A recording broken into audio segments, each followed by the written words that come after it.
Hello મિત્રો, નમસ્કાર, જય Hind, Vande Mataram. Job government information ચેનલમાં સ્પર્ધાત્મક પરીક્ષાની તૈયારી કરતા તમામ વિદ્યાર્થી મિત્રોનું હાર્દિક સ્વાગત છે. મિત્રો, પ્રાથમિક શિક્ષકો માટેની યોગ્યતા કસોટી ટેટ 1 અને ટેટ 2 ના અભ્યાસક્રમ સંબંધી શિક્ષણ વિભાગ દ્વારા એક નવો સુધારા ઠરાવ પસાર કરવામાં આવ્યો છે. તો વિગતે જોઈએ મિત્રો. શિક્ષણ વિભાગના તારીખ 27/4/2011 ઠરાવ ક્રમાંક PRE 11-11-711 ક અને રાજ્ય પરીક્ષા બોર્ડ ગાંધીનગરના તારીખ 23/9/2025 પત્ર ક્રમાંક રાજ્ય પરીક્ષા બોર્ડ ટેટ 1 અને ટેટ 2 2025 11-234 તો સુધારેલો ઠરાવ રજૂ કરવામાં આવ્યો છે. શિક્ષણ વિભાગના તારીખ 27/4/2011 વંચાણે લીધા ક્રમાંક 1 હેઠળના ઠરાવથી પ્રાથમિક શિક્ષકો માટેની યોગ્યતા કસોટી ટેટ 1 અને ટેટ 2 બાબતે જોગવાઈ કરવામાં આવેલી હતી. તાજેતરમાં રાજ્ય પરીક્ષા બોર્ડ ગાંધીનગરની વંચાણે લીધેલ ક્રમાંક 2 મુજબની તારીખ 23/9/2025 પત્રથી શિક્ષક યોગ્યતા કસોટી 1 ટેટ 1 અને શિક્ષક યોગ્યતા કસોટી ટેટ 2 ના આ વિભાગના તારીખ 27/4/2011 ઠરાવમાં દર્શાવેલ પરીક્ષાના અભ્યાસક્રમમાં ડિટેલ અભ્યાસક્રમ દર્શાવવા અંગે દરખાસ્ત સરકારશ્રીની વિચારણા હેઠળ હતી. પુખ્ત વિચારણાના અંતે વંચાણે લીધેલ ક્રમાંક 1 પરના ઠરાવની જોગવાઈ પ્રાથમિક શિક્ષક યોગ્યતા કસોટી ધોરણ 1-5 ટેટ 1 અને વિભાગ 1-5 તેમજ જોગવાઈ પ્રાથમિક શિક્ષક યોગ્યતા કસોટી 2 એટલે કે ટેટ 2 ધોરણ 7-8 વિભાગ 1-3 ની જોગવાઈઓમાં નીચે મુજબ સુધારો કરવામાં આવેલ છે. તો અભ્યાસક્રમમાં મિત્રો સુધારો કરવામાં આવેલો છે. તો આજના વિડીયોમાં મિત્રો ટેટ 1 ધોરણ 1-5 ના અભ્યાસક્રમમાં કયો સુધારો કરવામાં આવેલો છે તે જોઈશું. આ કસોટીમાં મિત્રો કુલ 5 વિભાગો, 150 પ્રશ્નો અને 150 ગુણ રહેશે. હાલની જોગવાઈ મુજબ વિભાગ 1માં બાળ વિકાસ અને શિક્ષણના સિદ્ધાંતોના 30 પ્રશ્નો પૂછવામાં આવે છે અને 30 ગુણ આપવામાં આવશે.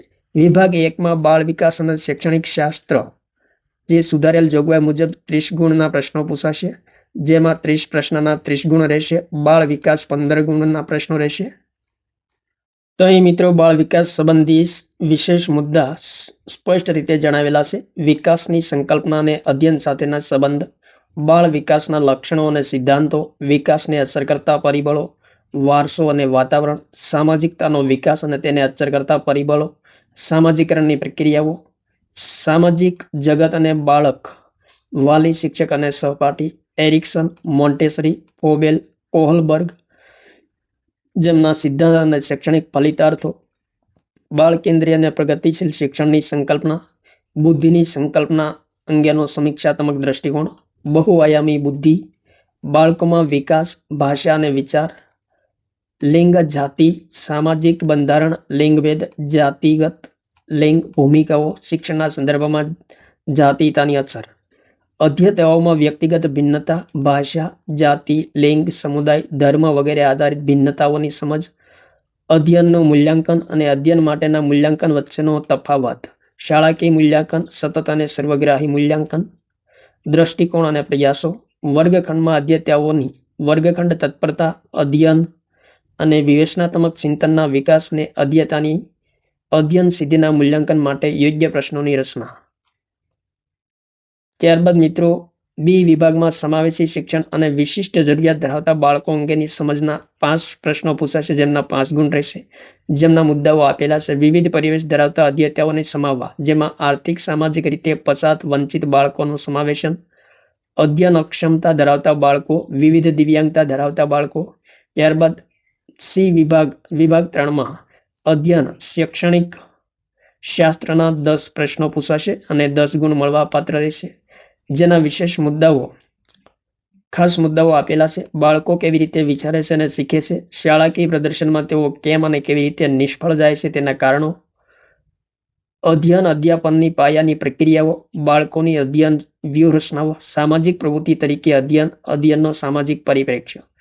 ત્યારબાદ બાળક સમસ્યા ઉકેલનાર અને વૈજ્ઞાનિક શોધક તરીકે. ત્યારબાદ બાળકોમાં અધ્યયન માટેની વૈકલ્પિક સંકલ્પના, અધ્યયન પ્રક્રિયામાં બાળકોથી થતી ભૂલોની મહત્વના સોપાન તરીકે સમજ, જ્ઞાનબોધ અને સંવેગો, પ્રેરણા અને અધ્યયનને અસર કરતા વ્યક્તિગત અને પર્યાવરણીય પરિબળો. તો આ તમામ મુદ્દાઓ મિત્રો આવરી લીધેલા છે. જ્યારે વિભાગ 2માં ગુજરાતી ભાષાના 30 પ્રશ્નો પૂછાશે જેમના 30 ગુણ રહેશે।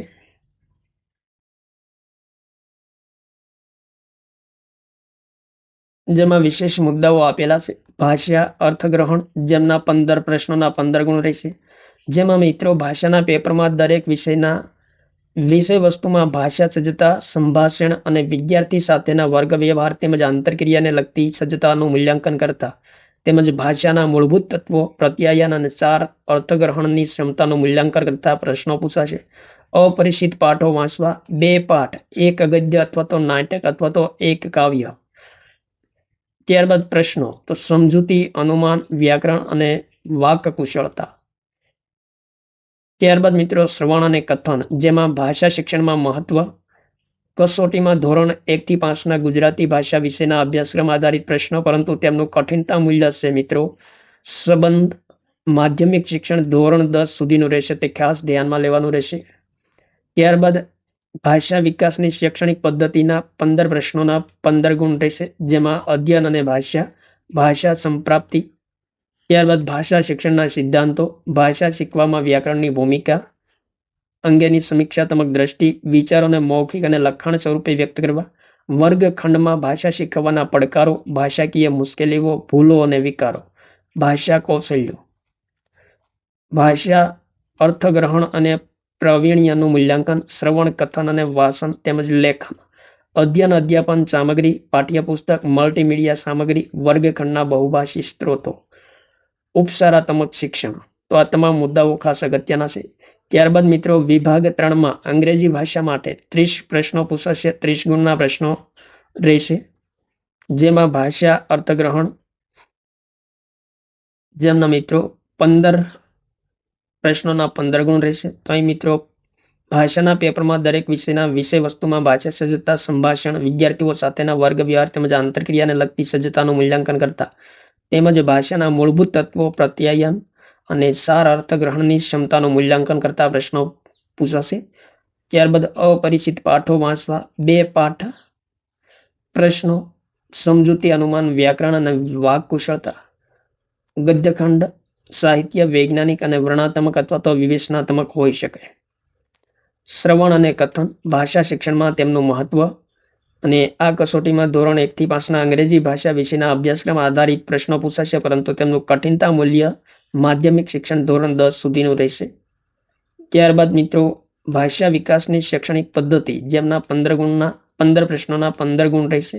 જેમાં પેટા મુદ્દાઓ આપેલા છે, અધ્યયન અને ભાષા સંપ્રાપ્તિ, ભાષા શિક્ષણના સિદ્ધાંતો, ભાષા શીખવામાં વ્યાકરણની ભૂમિકા અંગેની સમીક્ષાત્મક દ્રષ્ટિ, વિચારોને મૌખિક અને લખાણ સ્વરૂપે વ્યક્ત કરવા, વર્ગખંડમાં ભાષા શીખવાના પડકારો, ભાષાકીય મુશ્કેલીઓ, ભૂલો અને વિકારો, ભાષા કૌશલ્યો, ભાષા અર્થગ્રહણ અને પ્રવીણ્યનું મૂલ્યાંકન, શ્રવણ, કથન, વાંચન, લેખન। ત્યારબાદ અધ્યયન અધ્યાપન સામગ્રી, પાઠ્યપુસ્તક, મલ્ટીમીડિયા સામગ્રી, વર્ગખંડના બહુભાષી સ્ત્રોતો।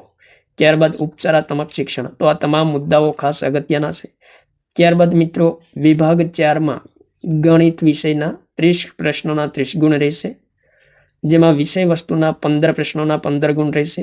વિષય વસ્તુમાં ગણિત વિષયમાં સંકલ્પના, સ્પષ્ટીકરણની બાબતો અને સમસ્યા ઉકેલ સંબંધિત ક્ષમતા આધારિત પ્રશ્નો પૂછાશે। અને આ કસોટીમાં ધોરણ 1 થી 5ના ગણિત વિષયના અભ્યાસક્રમ આધારિત પ્રશ્નો પૂછાશે અને જેમનું કઠિનતા મૂલ્ય છે જે ધોરણ 10 સુધીનું રહેશે। ત્યારબાદ પદ્ધતિશાસ્ત્ર જેમના 15 પ્રશ્નોના 15 ગુણ રહેશે। જેમાં ગણિતનું સ્વરૂપ, તર્કશક્તિ, બાળકોની વિચારવાની અને તર્ક કરવાની તરાહો, અર્થ અને શીખવા માટે અપનાવાતી વ્યૂહરચનાઓ। ત્યારબાદ અભ્યાસક્રમમાં ગણિતનું સ્થાન, ગણિત શિક્ષણની પદ્ધતિઓ, પ્રયુક્તિઓ, વર્ગખંડ પ્રત્યાયનમાં ભાષાની ભૂમિકા, ઔપચારિક અને અનૌપચારિક મૂલ્યાંકન, ગણિત અધ્યાપન સમસ્યાઓ, ગણિતમાં થતી ભૂલો અને તેના નિવારણના ઉપાયો। તો તમામ મુદ્દાઓ મિત્રો ખાસ ધ્યાનમાં લેવા। ત્યારબાદ મિત્રો વિભાગ 5માં પર્યાવરણ, સામાન્ય જ્ઞાન અને શિક્ષણના વર્તમાન પ્રવાહોના 30 પ્રશ્નો પૂછાશે, જેમના 30 ગુણ રહેશે। તો 30 પ્રશ્નોના 30 ગુણ રહેશે। જેમાં મિત્રો વિગતે જોઈએ તો પર્યાવરણ વિષય અને પદ્ધતિશાસ્ત્રના 20 પ્રશ્નો પૂછાશે, જેમના 20 ગુણ રહેશે। ધોરણ 1 થી 5ના અભ્યાસક્રમ આધારિત પ્રશ્નો જેનું કઠિનતા મૂલ્ય માધ્યમિક શિક્ષણ ધોરણ 10 સુધીનું રહેશે। ત્યારબાદ મિત્રો વિષય વસ્તુના 10 ગુણના 10 પ્રશ્નો પૂછાશે અને પદ્ધતિશાસ્ત્રના 10 ગુણના 10 પ્રશ્નો પૂછાશે. તો પર્યાવરણ વિષય અને પદ્ધતિશાસ્ત્ર જેમાં 2 વિભાગ પાડેલા છે. વિષય વસ્તુના 10 પ્રશ્નોના 10 ગુણ અને પદ્ધતિશાસ્ત્રના 10 પ્રશ્નોના 10 ગુણ. ટોટલ મિત્રો 20 પ્રશ્ન પૂછાશે. પદ્ધતિશાસ્ત્રમાં વિગતે મુદ્દા આપેલા છે. પર્યાવરણની સંકલ્પના અને વ્યાપ, પર્યાવરણનું મહત્વ, પર્યાવરણ અને પર્યાવરણ શિક્ષણ વચ્ચેનો સંબંધ, અધ્યયનના સિદ્ધાંતો, વિજ્ઞાન અને સામાજિક વિજ્ઞાન સાથેનો વ્યાપ અને સંબંધ, સંકલ્પનાઓ રજૂ કરવાની પદ્ધતિઓ, પ્રવૃત્તિઓ, પ્રયોગો અને પ્રાયોગિક કાર્ય, ચર્ચા, સતત અને સર્વગ્રાહી મૂલ્યાંકન, શિક્ષણ સામગ્રી, અધ્યાપનની સમસ્યાઓ. ત્યારબાદ મિત્રો સામાન્ય જ્ઞાન, reasoning ability, logical ability, teaching aptitude, data interpretation જેવી બાબતોના આધારિત 5 પ્રશ્નો પૂછાશે, જેમના 5 ગુણ મળવાપાત્ર રહેશે. ત્યારબાદ ત્રીજા મુદ્દા પર શિક્ષણના વર્તમાન પ્રવાહો સંબંધી 5 પ્રશ્નો પૂછાશે, જેમના 5 ગુણ મળવાપાત્ર રહેશે. તો આ હતો મિત્રો ધોરણ 1 થી 5 માટે ટેટ 1 પરીક્ષા માટેનો સુધારેલો નવો અભ્યાસક્રમ. થેન્ક યુ મિત્રો. જય હિન્દ. વંદે માતરમ.